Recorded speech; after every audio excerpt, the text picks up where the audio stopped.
నేను అప్పటి నుంచి ఫోన్ ఎప్పుడు వచ్చా నేను వేస్తున్నా పంపిస్తున్నా నెట్ వస్తలేదు. రమేష్ నేను ఎవరికే ఫోన్ కూడా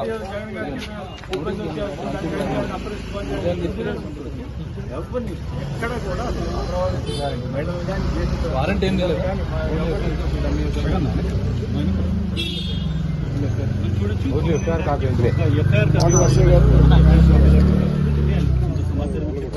పరిస్థితి చూస్తున్నాం. బట్ ఒక జర్నలిస్ట్ కి సంబంధించి నేను చాలా క్లియర్ గా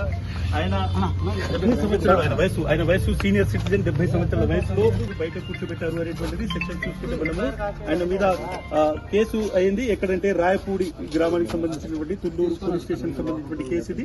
ఈ కేసులో మనం చూసుకుంటే ఆయనకు సంబంధించి అటు సెక్షన్ 79, 196 సబ్సెక్షన్ 1, తర్వాత 353 ఉంది సబ్సెక్షన్ 2, తర్వాత 299 61 subsection 1, BNS 67, ITA 3 subsection 1, subsection 4, తర్వాత SC ST PC యాక్ట్ ఈ PCA అనేటువంటి ఇవన్నీ సెక్షన్స్ లో పెట్టడం జరిగింది.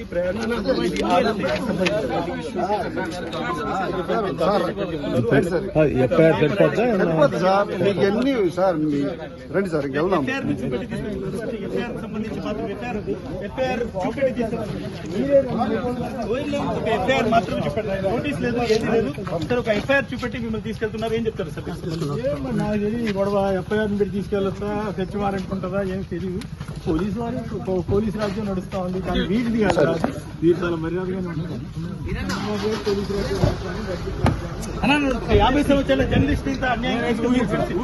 ఈ పరిణామం ఊహించలేదు. జరుగుతున్నటువంటి దారుణమైనటువంటి సంఘటన ఇక్కడ సాక్షికి సంబంధం అపవాదులు అట్టగట్టి కేవలం కొంతమంది వాస్తవాన్ని పూర్తిగా